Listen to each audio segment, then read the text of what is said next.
Like and subscribe. This is the Nightly Fix, featured and powered by Foolish Club Media. Please like and subscribe. Go to our YouTube channel, Foolish Club Media, where you got so much content. Please like and subscribe. Remember, if you do not do so, gentlemen out there, your daughters are destined to be double D's. Straight up. Destined to be double D's. And good ones, too. So you might want to take your ass over there and like and subscribe right now. Is that every father's fear? It's not a great one. I'm just saying, like, who do you think has a really good pair? Sydney Sweeney. That is great call. Great call. Just actually saw some pictures of her with. She's got the tits of the year, dude. Like, you know what I'm saying? The last 5 years. It's like her. Billie Eilish would be up there too. But oh my God! Why does she hide him? She be hiding. Oh my Lord! She be hiding. And I get it. She doesn't want all that attention because that'd be a lot. Well, that's not what she's about. But my God, there was a time where I saw her where she just threw caution to the wind, like baby Billy said they did in the '60s. Like, and I was like, whoa, Billy is carrying that. But no, Sydney Sweeney. And then who was help me out? And what's her name? The one that Woody Harrelson was just drilling in True Detective. She has Red Daddario or something like that. Oh boy, she's bringing a lot to the table. She was in White Lotus too. Oh, you're right. Yes, she was in White Lotus. God, to be more careful. But yes, that is Sydney Sweeney. No, that's not what you want to have a situation on your daughter. You wouldn't like. I mean, great. You don't want you don't want your daughter to be a train wreck. But you also don't want her to just be walking around with what Sydney's got at 16. You certainly don't want to do that. God, dog, Sydney's father knew what time it was. I mean, just early in the game. You don't miss that. So I'm just saying. Shotgun ready. Like and subscribe. And then you can avoid all of that. You can have some Jada Pinkett Smith type of titties. Anyway. Hey, she's a beautiful woman. I didn't say she's not, but those would be more comfortable breasts for a father, I would believe. And listen, I want to take this time to say, Will, I apologize for putting your wife. He's gonna come out. Your wife's name 3 times. He's gonna come out and slap the shit at you. Your entanglement wife in that situation. I apologize. I just want to take this time first to say this, fellas. Guess what? I might be kind of getting sick. I'll just say that I knew it. I fucking knew it. I knew it. Might be a tinge of it. I never get sick. But it's slightly. There's no reason to lie last time. Like, you're obviously getting sick. And you lied about a lot of shit. First off, I don't lie about a lot of shit, and I don't think it was a technical place of sickness yet. But I did have to touch the extra strength Robitussin, cold and flu medicine. So there's a tinge of it. And maybe some people that I was out with today, the nurse said, "Hey, maybe you got to touch something there, champ." So, but I'm gonna power through it. I'm gonna be good. By the way, it looks like you should be happy, Osita. We are destined for a Game 7. I knew it. I told you, y'all were talking all that shit. Oh, his ankle's messed up. His blah blah blah is messed up. And then you had to make me go on my fucking spiel and rant about how the shoe industry is fucking against the Pacers specifically. There was no need for any of that. That was respectfully one of the dumbest conversations we've ever had on this show. Well, I say that respectfully. By the way, you say respectfully after it doesn't mean it's respectful. I know it. By the way, it's bad is when Indiana has number 16 out there, and number 16 is a fella out there. He's just rolling around there with that yellow shirt on, and he's got that yellow jersey on with a dead white Stafford underneath it. Just a straight up white t-shirt underneath that puppy. And he is, I'm pretty safe in saying this, Serda and Osita, and you might want to look up his background, and I'll give you the fella's name. You might want to look up his background. James Johnson, old number 16. James Oh, Johnson. with the grill. He's been in this puppy for he's 38 years old. He's my favorite player. He's been in the league for a minute. He is the number one player that nobody in the National Basketball Association wants to fight. And I think he has been kept on rosters for the last 5 years because of his "I'm gonna whoop your ass" type tendencies, right? Like if he were on the Fever, Caitlin would be talking even more shit than she talks right now. If they had it, I'm just saying James Johnson. I believe he's like Udonis Haslam. Like that's why the Heat kept Udonis Haslam on. No. Listen, Udonis is an enforcer, but this is a fella that I'm a goon. He's a goon, bro. No, I think you might want to check out his background. I'm certain this is an MMA fighter of some sorts. I believe he's. I remember. He's like a he's like a black belt or something. Remember when I told you there was that guy that's always behind Tyrese Halliburton that's always like whispering in his ear and he has the full grill and the dreads? That's him, bro. I was like, yo, I don't know who that guy is. I don't know who that guy is, but I was like, yo, he's cool. He looks cool. James Johnson. I rock with cats like that. Yeah, James Johnson is just rolling around here. I mean, he is like clearly like everybody when you talk about it in NBA circles, he is somebody that nobody fights. Yeah, nobody. James, by the way, here it is. James Johnson is a black belt in karate. James also claims a kickboxing record of 20-0 and has also fought in MMA. However, none of these claims have been collaborated. I don't know why. I believe him. But him. Yeah, and if he's not 20-0, he's at least 9-0. Now maybe he's added a little extra to it. But he's out here and he's almost started a fight. They have stopped the game to go to review because he just shoved somebody in the face. And that fella, I believe, backed down pretty quickly. It is 108-91. It was 90-60 at the end of the third quarter. And Shea and Williams and the rest of the game for OKC it didn't even come back into the game in the fourth. It is over. But it's over now? Okay. Well, it's about to be. It's 40 seconds left. But you know it's over when James is on the floor. Some form or fashion, you know it's over, and it looks like fellas, that version of the fat lady singing. It's over. It's done. That's what it is. Put James in. Yeah, put James in. It's over. And I think they went ahead and had to take James off the floor. He just messed up his mop up duty minutes. They went ahead and took James off the floor. They had to put Obi Toppin back in the game to take James off the floor because James is about to fight folks. But. Listen, I congratulations as Tyrese Halliburton. I mean, he didn't even go off. Nobody really did. They just beat the hell out of him. And the leading scorer in this game, Obi Toppin, came out with 20. But Tyrese at least made a shot tonight. He had 14 and 5. But I mean, it was just an ass kicking. Like from the middle of the second quarter, it just got away from the Pacers. And I'm just gonna say this.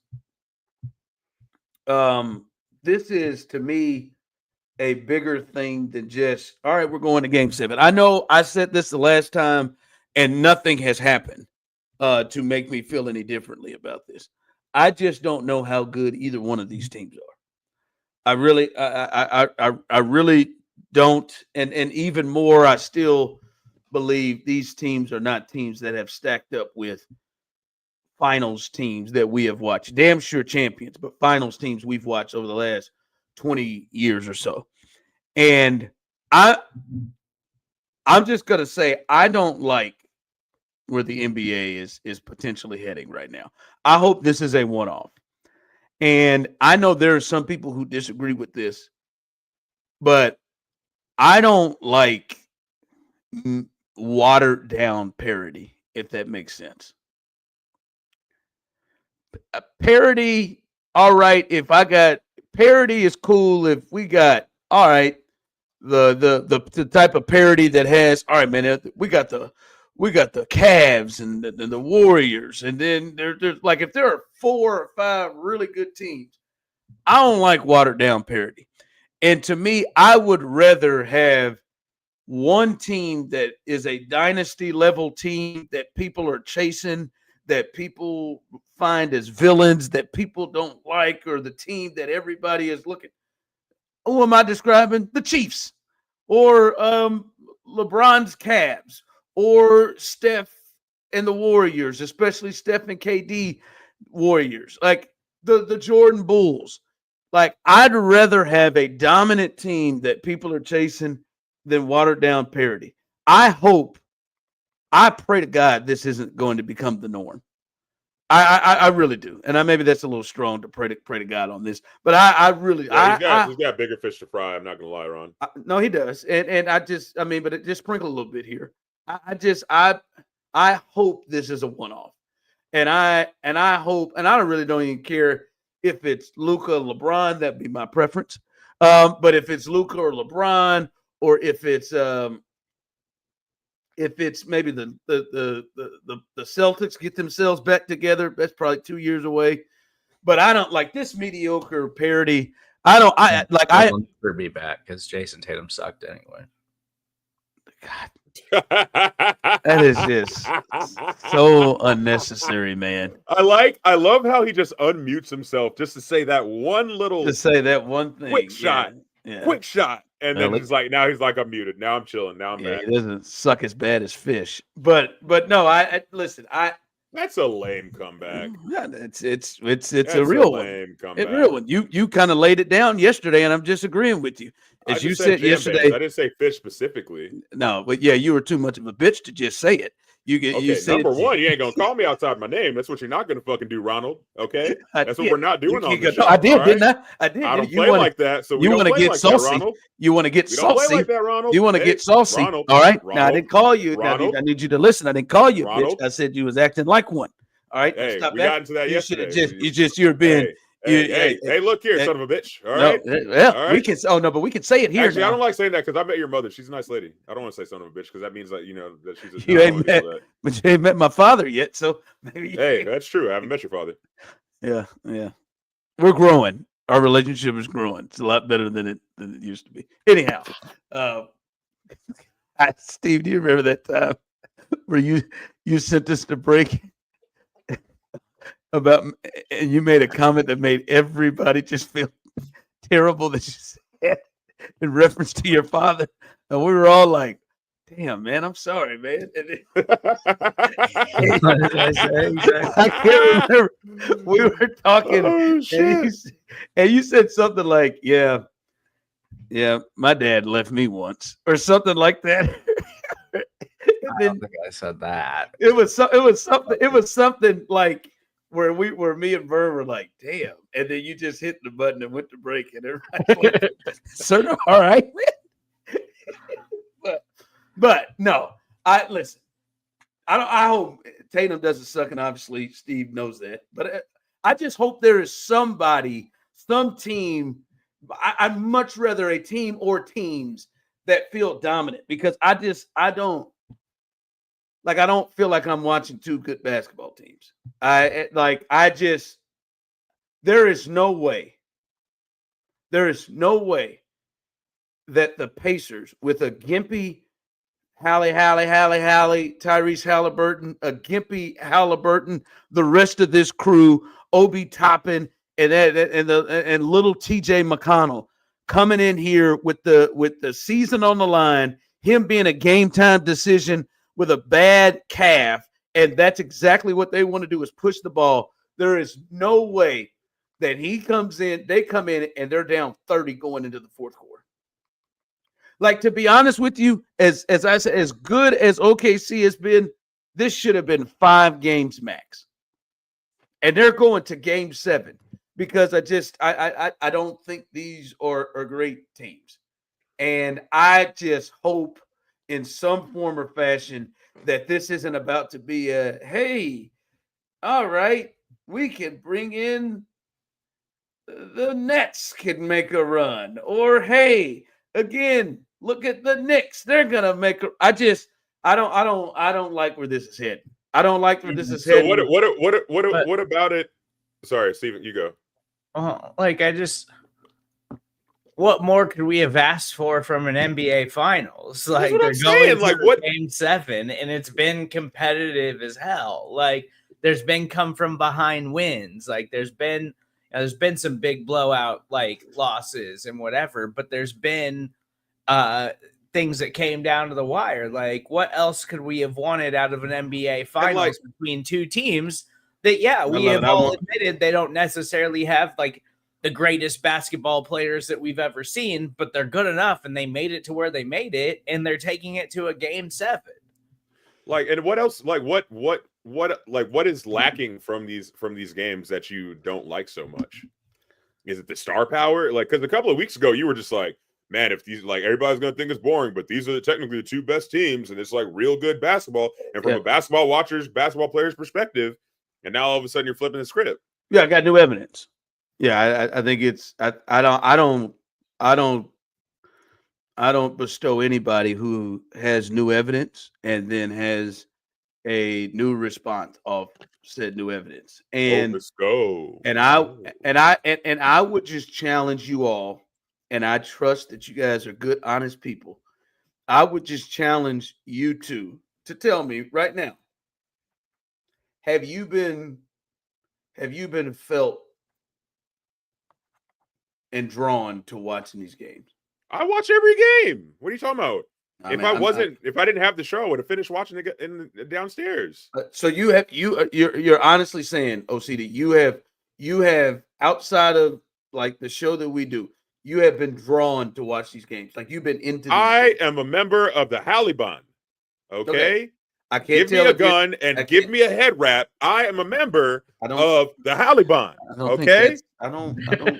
I would say some more stuff, but it might get a little, weird. No, I think you got weird enough with it. But all right, Serda, have you been drawn? Like honestly, have you been drawn to watch like these games? Yeah, but I mean, but it's because it's the NBA Finals. Like it doesn't. So you have. I haven't watched every game, but I even on the games that I am not like locked into them, I'm still keeping tabs on it. I'm still paying attention to what's going on because it's the NBA Finals. So you two have been drawn to it. I would say that is based upon the ratings, the complete opposite of how the feel has been from other sports fans. The ratings are absolutely in the tank. All right. And I'm not saying these haven't been like game 1 was a great finish and you got a game winner there. Game 2 was a blowout. Game 3 was kind of a blowout too. Game 4 was a close game that OKC got a big win in. And these last 2 games, tonight definitely was a blowout. And game 4, it was tight in the fourth quarter, but got away from it from the Pacers. So I'm not saying these games haven't been good, but listen, I haven't been drawn to it in a normal sense. And I don't think other people, and I'll be honest with you, I'm going to take you for your word and say you guys were drawn by it. As I said, most people haven't been. And I don't just think it's because they play in Indiana and Oklahoma City. I also do think is because when you watch it, there's not a lot of compelling greatness out there. Like SGA is good, and I think Halliburton is good, but you don't feel like you're not out there watching some of the best that we have seen. You don't feel like you're out there watching, and I guess the best way for me is to say it doesn't feel like these teams are doing things to make themselves matter. And I'm not saying it's their fault, but their stories. There's not a story like maybe if OKC was hunting down a healthy Celtics team that was a champion last year, and I maybe that's the case. I see you beast, goddamn. I remember when I used to like basketball. It's not that I don't like basketball. I just don't feel like I'm watching 2 really great teams. And I don't want to continue to see a watered down version of this. And I love basketball. I also think it is also better when you have a team to shoot for and a team that you can look up and see great basketball. I don't, Brandon, you may think differently, or you two may. I don't think I'm watching. What is the lack of great basketball that you're not seeing though? Like, are you not seeing? Is it not high enough scoring? Is it not enough like Is it not enough dunking? Like, what is it missing? I just it just doesn't seem sloppy. Does it feel sloppy? It just doesn't. It just doesn't seem high level. It just doesn't seem great team high level. And it's not fair to compare to some of these others, but like last year there was one more of a story and a draw. And I'm looking at the Celtics. The Celtics is one of the best teams we've seen, and they've got dudes that were out there showing it in a way to me that OKC doesn't, right? And then there was Luka. So I mean, there was obviously star power, Luka and Kyrie. There was star power there, and it felt like that was Luka, Kyrie, Tatum, Brown. That felt like high level basketball, like Jalen Williams and Pascal Siakam, and then a half injured and TJ McConnell half it. They don't. Hey, hold on. Don't talk shit about my boy TJ McConnell because he's up there up and down the court, scrappy as hell, dude. Yeah, I know. I know it. TJ McConnell wouldn't be lasting in some of these series that we have watched being played by some of these other teams. He would not be doing well at the moment. Who was that? Was it Matthew Dellavedova? Yeah, it wasn't. It wasn't. Player. It wasn't. I don't give a shit about TJ McConnell. No, I don't. It wasn't. It wasn't fun.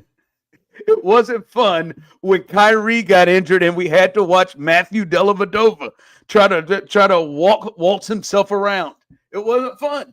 Look, just to be honest, man, you're just mad because your boy LeBron didn't make it to the finals in his last or second to last year, or the people that you've been rooting for, or the people that you deem star worthy aren't in this finals. Like, it's a good game of basketball. It is literally like it's textbook basketball. It's so good to watch. Like, man, you're just putting shit together, ain't you? My man said textbook. Okay, basketball. Says the man who said bestow. The man who said bestow like less than 5 minutes ago. It is a real word, but you used it wrong. Okay, so I did not use it wrong. Okay. I did not. All right. My man said textbook basketball. This has nothing to do with LeBron. It's fun to watch, man. It's fun to watch, and there is a story. There is kind of a story there. Like, I mean, I'm a fan of Halliburton. In all complete honesty, like, I don't really give a shit about OKC just because I don't like Oklahoma in any way, shape, or form. I'm just a Texas hater like that. It's a whole thing between Texas and Oklahoma. If you got to be from here to understand it. But it is what it is. And like I said, I've been watching the shit out of this game. I think it's been fun to watch. Yeah, I don't see what you hate about it so much just because these teams aren't like great in your opinion. No, they feel it. Ron loves greatness. As I do, I love it. Greatness. What this feels like to me is we have arrived to the Super Bowl, and we have Sam Darnold against who's a middle quarterback, who's an okay AFC quarterback. It feels like we've got Jared Goff versus Sam Darnold in the Super Bowl. Yeah, quarterbacks that wouldn't work. I just used two quarterbacks, asshole. All right, I'm not. I think you got the gist of what was trying to be talked about. Maybe as Tagovailoa, as JC is saying, maybe if you stop yawning and doing things and stop buzzing in every few seconds to just come in and take not a long day. It's the nightly fix. It's been a long day. You know what I mean? That's what this feels like. That's what it feels like. And I will admit, I didn't think it was going to be that going in. And I've got new information, and it's just, I don't know, man. I just hope that it doesn't continue. I wish we had B. Scott here because he has the basketball knowledge and the lexicon to explain what I feel, but in a proper manner. Yeah, he's saying more. He's saying more than it's textbook basketball. Because I don't know what to say. Okay, you know what? Guys, he's obviously trying to get to me, and I'm letting it happen. I'm not going to let it happen. I'm not. You're still not coming to Nigeria. So, boom, done. Whatever. Seriously, man, you got to stop. We're just joking, man. Like, you can't. Like, no. It's just we're just having fun. I don't do that to you. Like, that is. You can't come to Nigeria. It's cool. It's not, no, that's low. That's no. It's cool. That's not even. Hey. You can't. No, you can't. Do that. Hopefully Reggie's watching, so he'll back me up on this. You know, I won't take you, he won't take you. Only two Nigerians. Sucker move. That's a sucker move, and no reason. Like, we're just having fun. There's no reason for you to take it to those levels. No, I am invited to Nigeria, and you'll be the one to show me around. Okay. Yeah. All right. When's the last time you've been to Nigeria? I went in my 20s, and I'm 34 now, so it's probably been like a decade. Yeah, man. The only thing that has disappointed me more than these finals, and by the way, we got to get you there, and I would love to be right there with you. Finals, it's going to a game 7. It's going to a game 7, and it's. You've hated every minute of it. I've not hated every minute of it. It's been a slow disappointment. It's not hate. You said it's been the worst thing that you ever watched in your entire life. You are now refusing to ever watch any NBA game ever again. No, it's been textbook basketball. It's just been the fuck up, bro. Shut up. It's just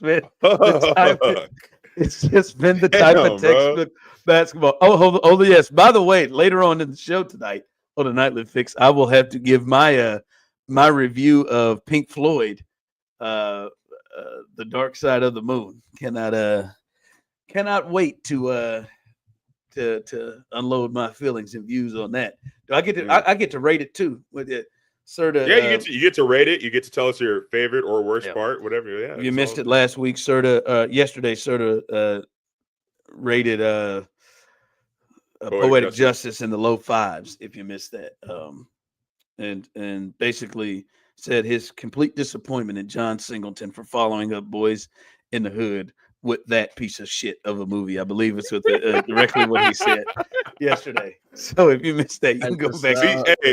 Hey, Steven, you see how he be lying? Yeah. You see how he be lying? He just be lying, bold-faced lying to people like that, bro. That's only crazy. One here. I just could have made anything after Boys in the Hood, and he decided to go for an artistic take on a rom-com. Essentially, it's just a weird choice. Yeah, a great choice. The only thing that's disappointed me more is I forgot to tell you about this weekend. Went to the old kid skate party. Somebody had a skate party my daughter went to, and hey, these mofos can't skate. Kids, like, it is a weird thing. Now I will admit right now, I'm not 100% confident that I can get out there and just pick it up like I used to. As I used to, I don't know where your skate was, but we used to go in Grandview, Skateland Grandview, and that was a big night. We would go out there, and we'd be out there till 11 skating, trying to pick up, pick up phone numbers and shit like that. Doing our wood, we was doing our wood at the Skateland. Certainly, I know you watched that. We was out there trying to get as many numbers as we could at the Skateland. But we went to this birthday party. I mean, these kids can't skate.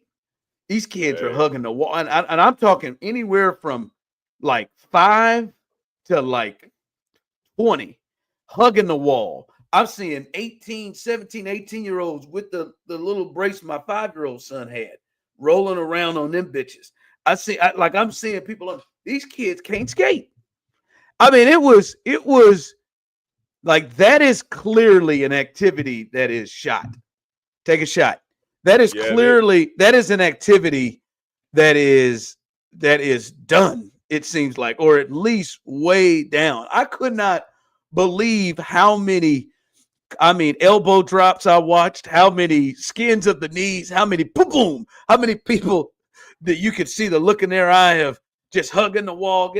They tried to play at home and play video games now. They don't. I guess that's what it is. They tried to play red light, green light.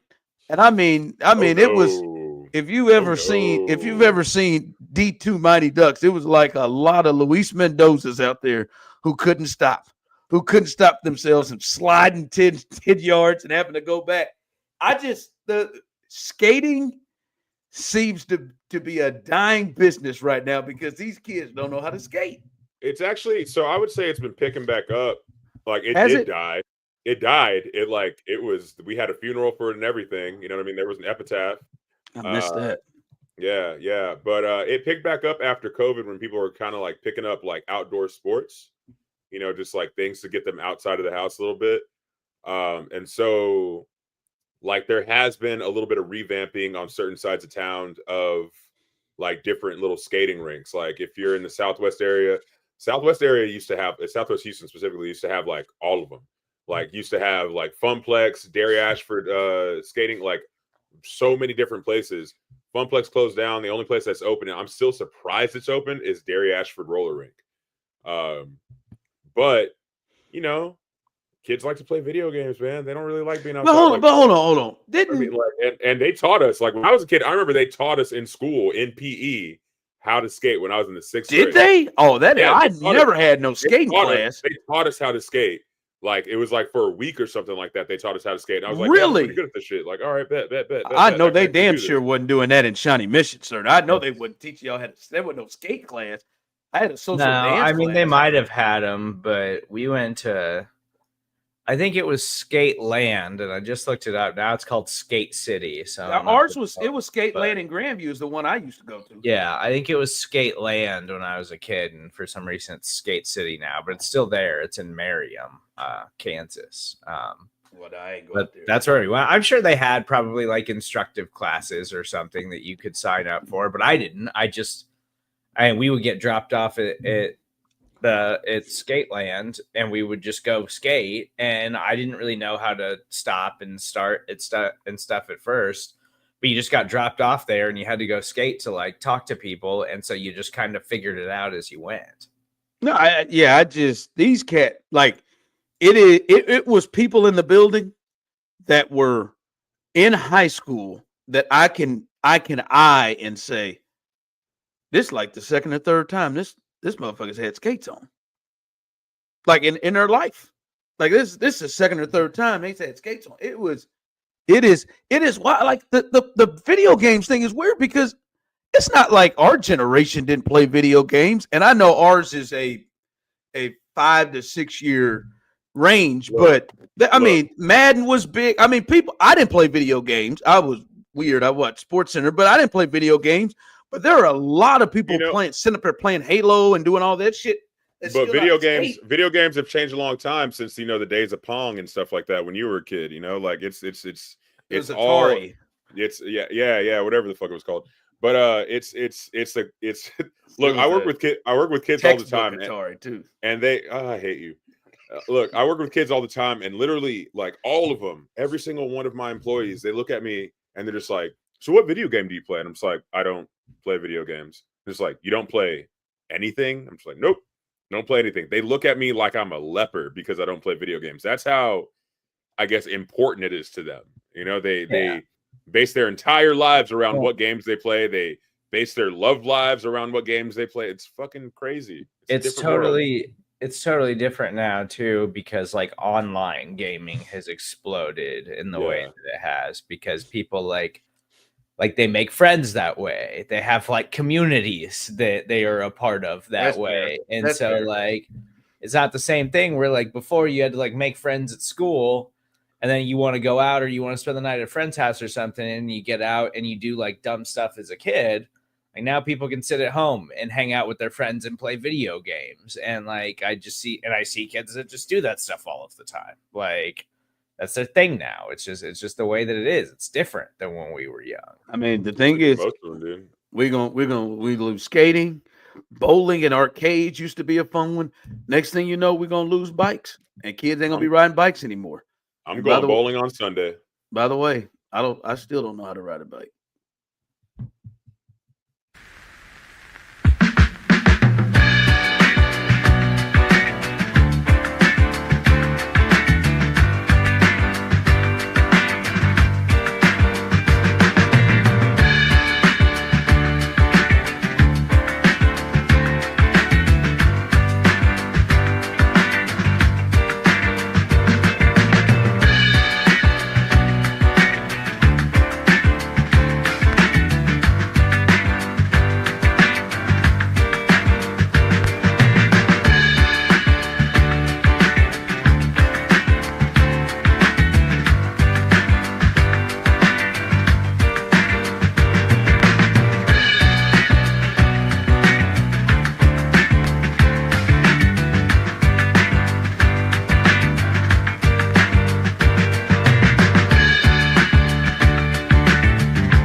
Game 7 coming up on Sunday should be a barn burner between the Pacers and the Thunder back at OKC.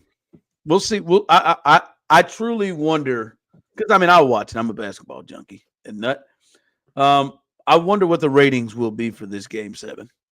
I wonder if this is one because the ratings have been way down in this series, and I do wonder if they'll get a kick up because it's Game 7. We'll see. But Pacers force a Game 7, blowing out. They're up 30 at the end of the third quarter, blowing out the Thunder in Game 6. So they go back to OKC for Game 7. We still got a lot to get to. I'm certain we've got the heat check of the week coming up here in just a bit, and I'm gonna give my breakdown of the first. And you all probably need to have another album ready for me. The first of albums that I need to break down and trust. These are not albums like Thug Motivation 101 by Young Jeezy that I have memorized. These are going to be probably the BGs or something like that I am just not something I normally listen to. So this obviously will be fun. But I wanted to say I said something earlier, new evidence, and sometimes we grow. And I just kind of got introduced. Yeah, man, we could, we could. If I don't know why you used it there, but there's a take that I've had that I've grown from, and I look back at it now, and it's really stupid, to be honest with you. And I want to state an apology of my stupidity of this take that I had years ago. I do think this is one that I was influenced on, but I would so much treat the quarterback position completely differently than anywhere else, and not than any other position. And not that I still don't think that there should be a different feel or different mindset from that position, but not as deep into it as I was. So Shedeur Sanders got stopped early yesterday for going 101 and a 60. And Shedeur, obviously young player, rookie in the league, early 20s. He got stopped going 101. And I heard Colin Cowherd have the take of, I'm out. I'm out on Shedeur. He said, boy, decision making's a big deal for quarterbacks. And the quarterback, I don't care if my defensive lineman flunks a drug test. This used to be a take that I would say. I don't care if my defensive lineman flunks a drug test or my wide receiver, but my quarterback, I need him not to do that. I need him to have, incredible decision making everywhere, and that's a red flag if he doesn't. And I heard Colin say, "I'm out." 1-on-1, those kind of decisions. He said he first had legendary written up behind him at the draft, where he thought like, you haven't reached that stage to wear that or to have that behind you, to be calling yourself legendary. And now he got caught speeding. It's really one of the dumbest things to just think, all right, man, this dude got up. Now, he wasn't drunk, wasn't driving. He wasn't none of that. Nothing. The illegal thing he was doing was just driving fast Tuesday morning, trying to get to the facility. And I think that's a really stupid take to think. Now, guy going 100 and a 60, guy maybe funking a drug test. Yep, I'm out on him. He's automatically going to be a bad decision maker on the field. I think that's a stupid ass way to go about things, and I apologize for the stupid things.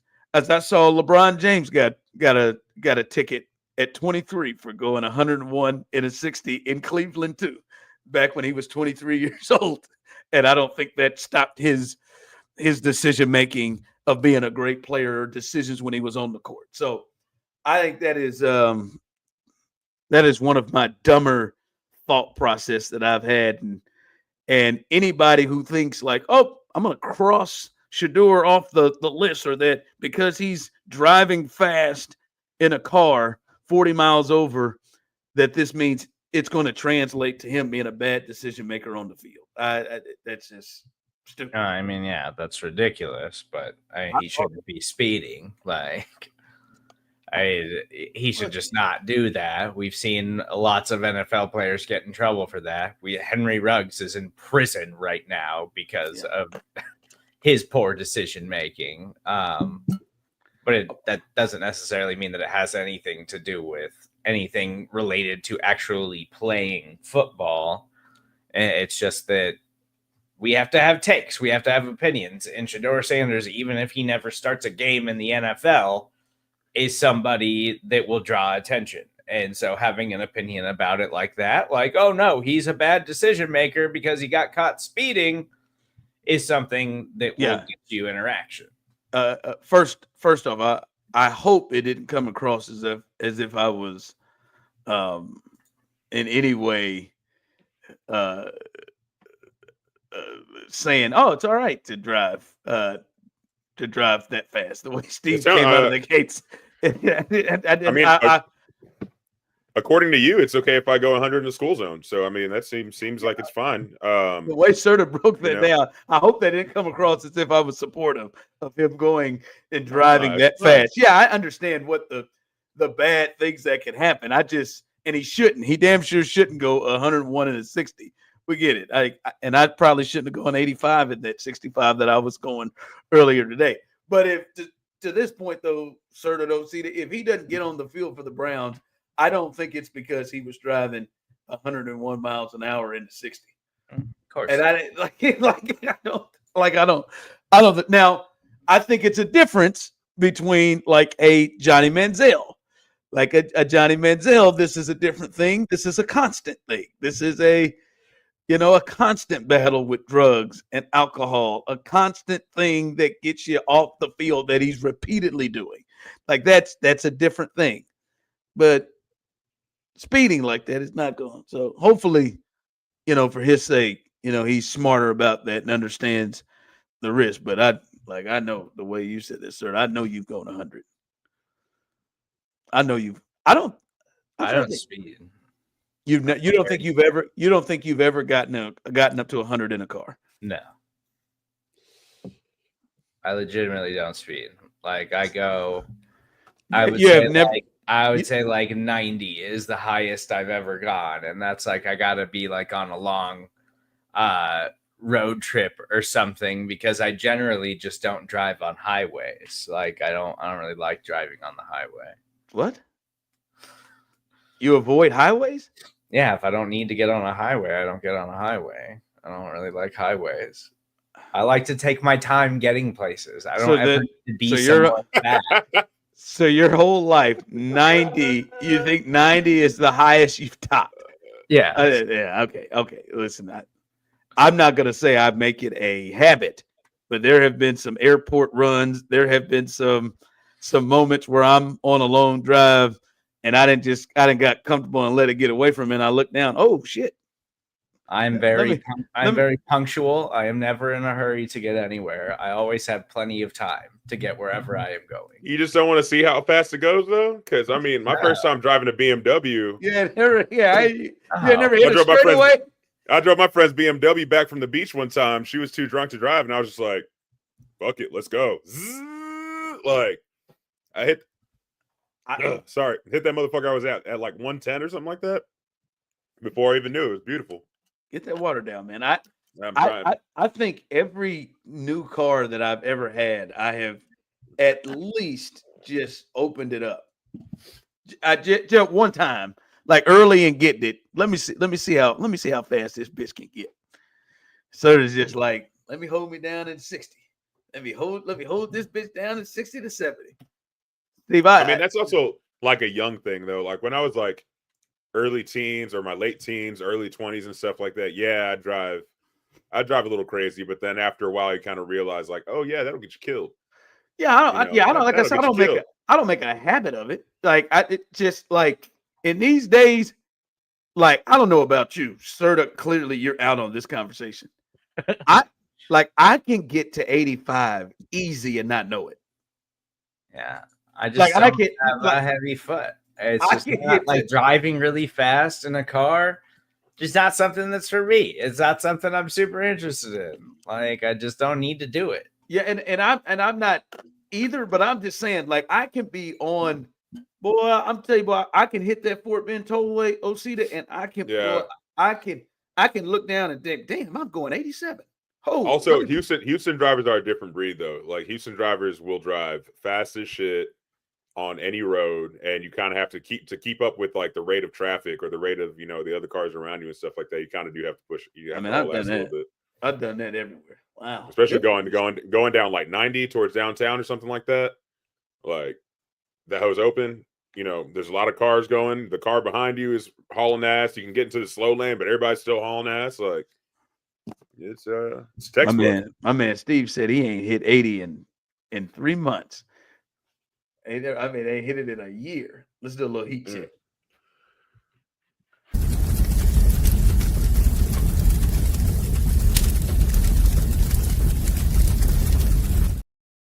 All right, guys. So for today's heat check, I want to talk about Adrian Peterson. Adrian Peterson was at Joker Stars Social Club in Houston, Texas, on May 27th, and apparently he got a little heated.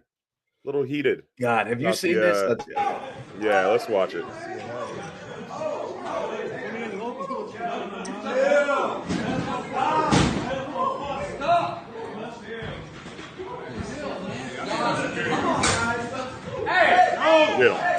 Get him.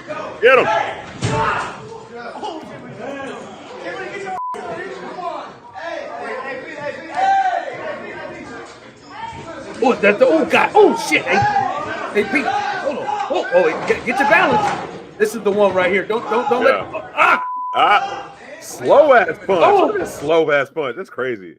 That shit is crazy. That shit is so funny to me.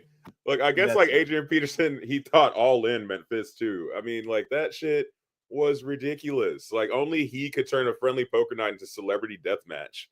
It was really funny to watch. But the entire time I was thinking, when I saw that, I was just like, man, this had to be in fucking Houston. Like it had to be in Houston, Texas. Like I looked up Joker Stars. It's a little club that's in the Galleria, aka the Gallows, as they call it now. I feel like, as a Houston native, I've seen this city go into like a great decline. I don't know what's going on. It feels more and more like Gotham every single day. Every single time I turn on the news, so like there's armored truck robberies. There's shootings everywhere. It's just there's craziness everywhere in the city, and I don't know when it happened, but it's happening. It's here. We're here. Listen, I knew where that happened, because I'm telling you right now, I can take these headphones off and walk out of my front door, and I can get to one of those fighters' houses within 10 minutes of a walk. Adrian don't let AP don't live too far. Oh no shit. Oh yeah. I've seen he coaches football around here. He don't live too far. He lives super close. I almost hit him backing out of the parking lot after football practice one day. Almost backed into him. Yeah. He doesn't live far, and I just have so many questions about the melee. I know you're worried about Houston. That's just everywhere. According to Stephen A. Smith, Memphis is the worst place in all of America to live, and apparently NBA players have complained about it, and now all of Memphis is having to defend the safety of their city. But hey, Memphis is pretty fucked up though, dude. I'm not even gonna lie to you. Listen, I think I'm looking at both parties, and I am looking at what point both of them thought about the thought that they should be thinking, and then finally just said, fuck, I'm too far in and I gotta commit. Yeah. One, at what point did Adrian think to himself, this is a terrible idea? Yeah. This is going to end up in no way good for me. This is we already know I've got some history of trouble with fighting and put my hands on potentially put my hands on people that I have gotten in trouble for. We've already seen this, and this is nothing for me to be at this place in the Galleria at a celebrity Like, at what point did he think? And then, because at some point you saw him just continuing to scoot up, and he just said, "Well, because you can tell there was a lot of hesitation. Apparently, because they're friends, they know each other. They know each other well, like really, really well. And they decided to, they both apologized and they made up afterwards. But you can kind of see it where they're just like, I want to hit you, but like, I want to hit you. But then after a while, after it goes past the other poker table, they just kind of went at it. And then and see down there, it makes it even more Prince, because I bet you that old dude was pushing Adrian and pushed him.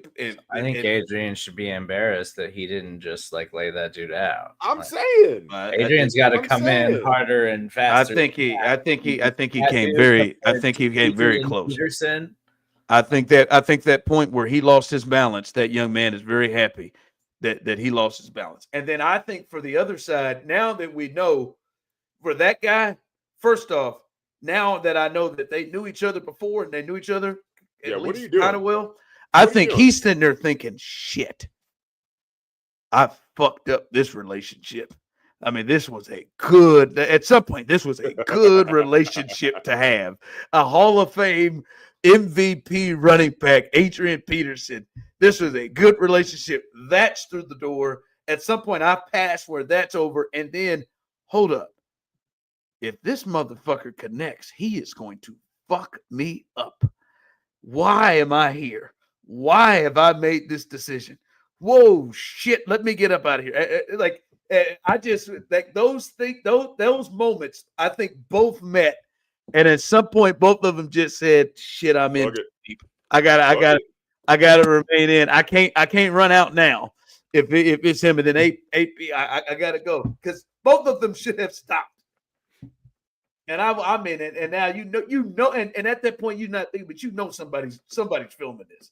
Yeah, that's the problem with fights today, dude. Like you can't even fight nobody without their videotape coming out. Like, and they even said that like nobody got arrested or there was no police involvement, which is cool, but there's still a fucking video out there, If that's everybody in that room, I'd have been like, yo, everybody put up your fucking phones and then let's handle this shit. But it is correct. I know what you said, Serda, but there was about 3 or 4 times where I was concerned.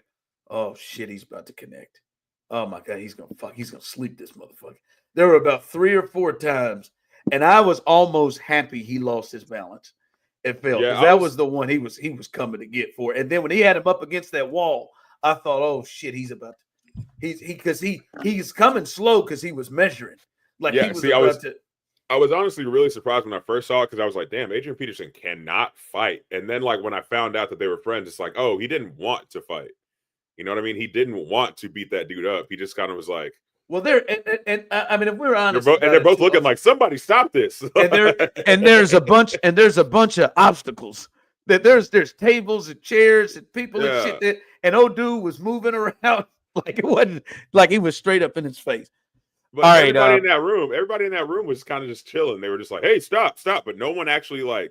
That's fucked up. Way earlier. Like, and somebody of theirs is stupid. Like a lot of the motherfuckers, because I would have stood up and like I personally, and I don't even know those guys that well or anybody.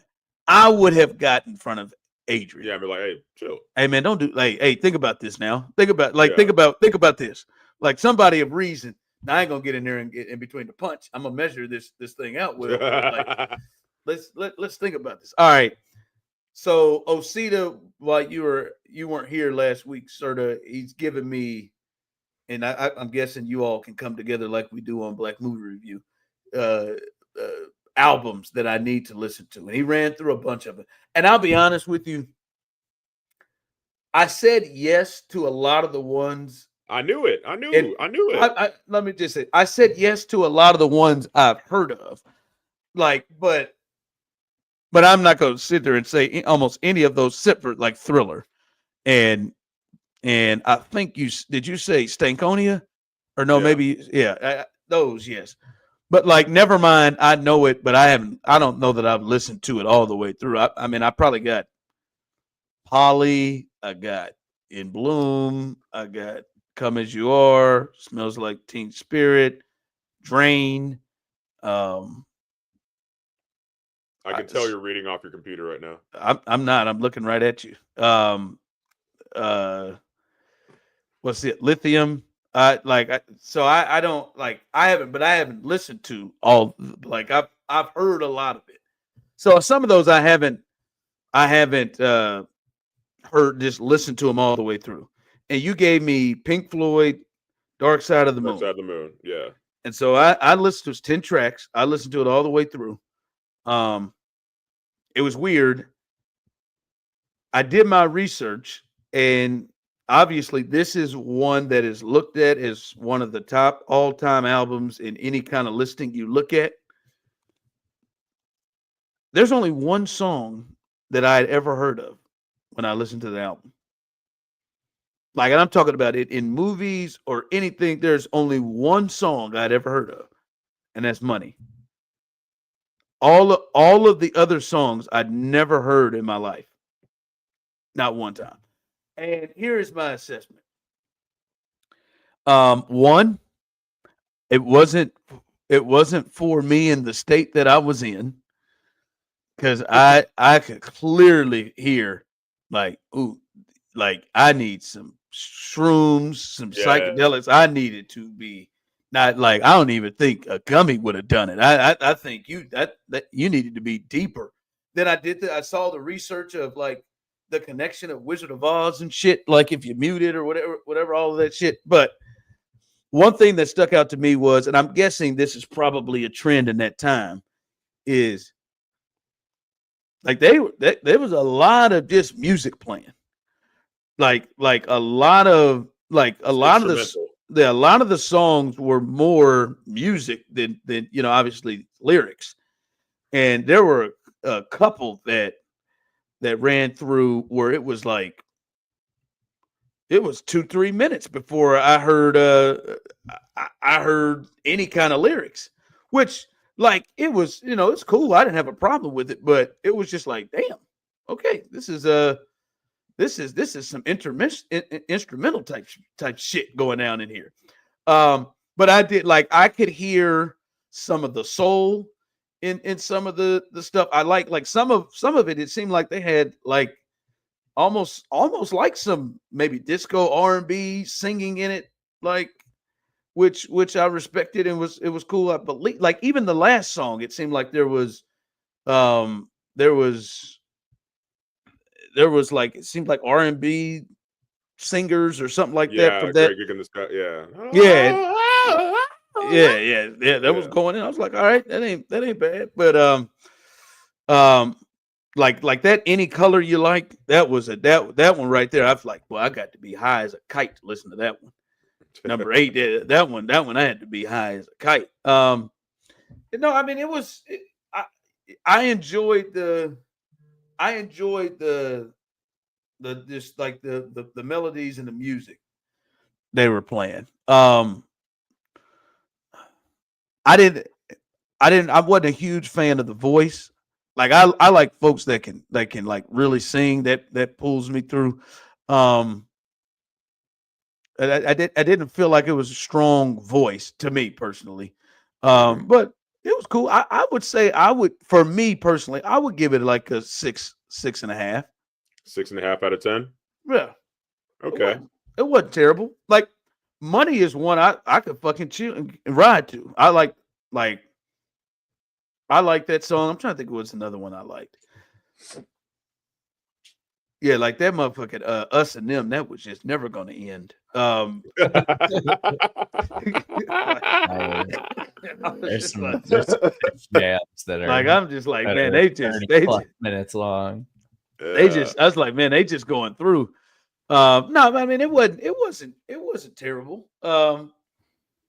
I thought, it's one of those albums that it helps if you think of it as like a cohesive piece, almost like there is a movie playing as you're listening to it. So that's what I was gonna say. That was a feel that I did get. It did seem like this was it almost at times seemed like they were recording and then there wasn't no, this song is over and let's move to the next. It did seem like it was just a continuation of the next song. Like it was like I could see this is just the next part, not just the next song.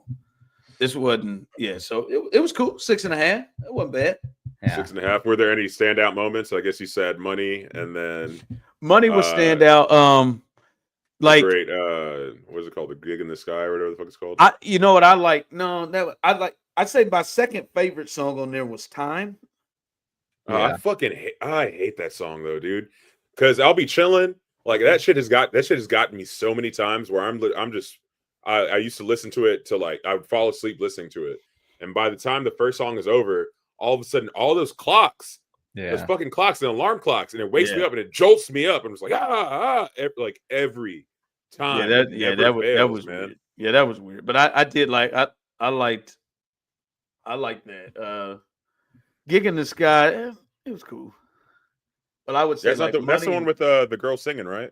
Gig in the Sky? No, I thought that one was I could be wrong. I haven't listened to it in a long ass time. It's been a while. Yeah, I thought that was a one. I know what the song is, but I have to like hear it. I thought it was brain damage either.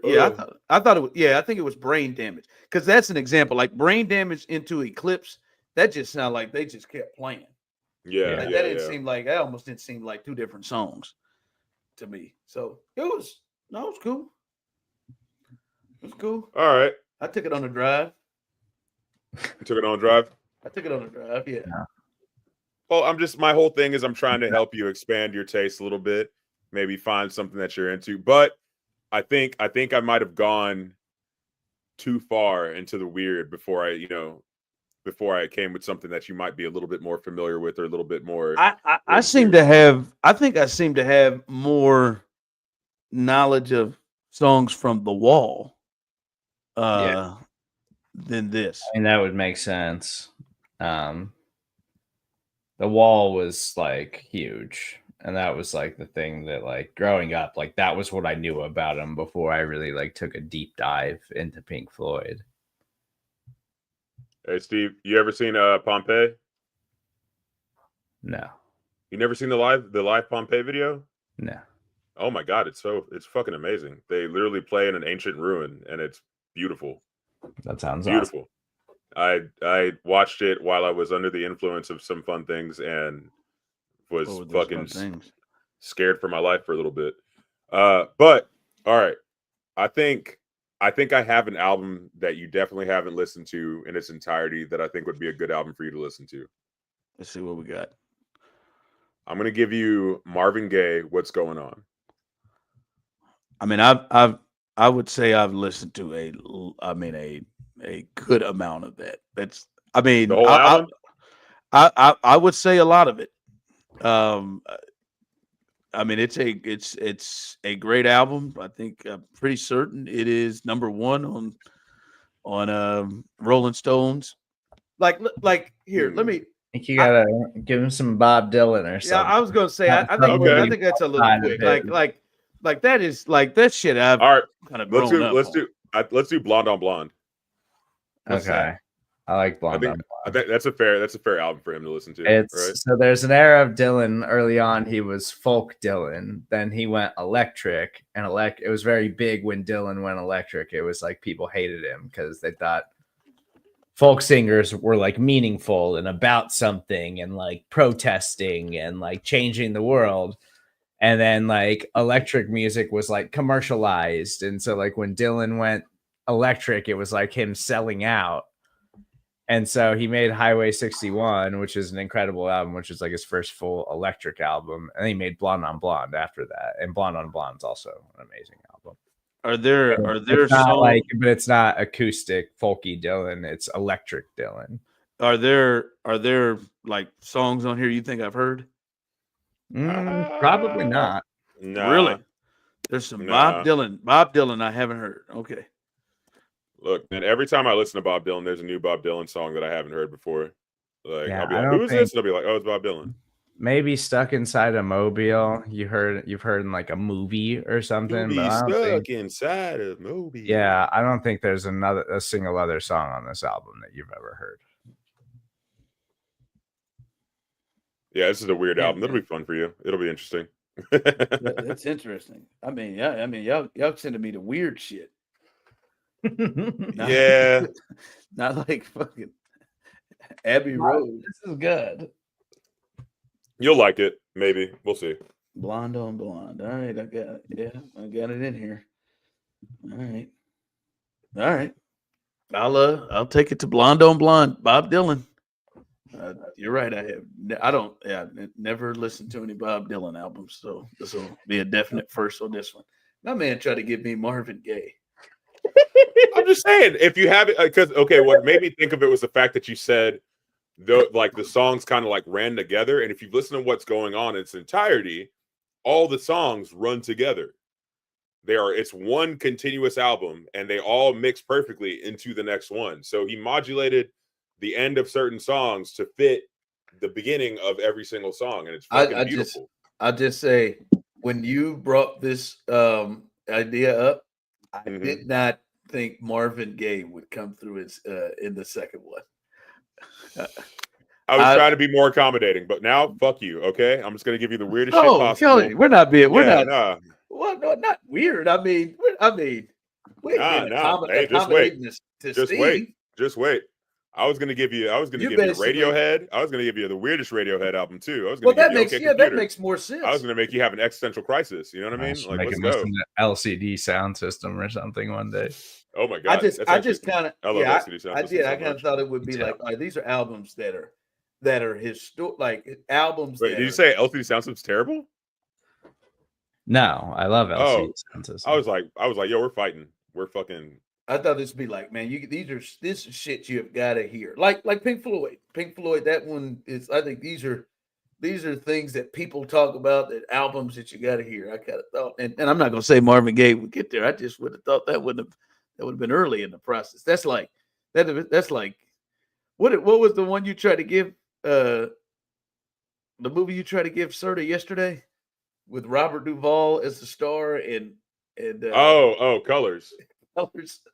Sean Penn and Robert Duvall. Yeah, but it's not about them. It's about the surrounding neighborhood. The neighborhood is an urban neighborhood.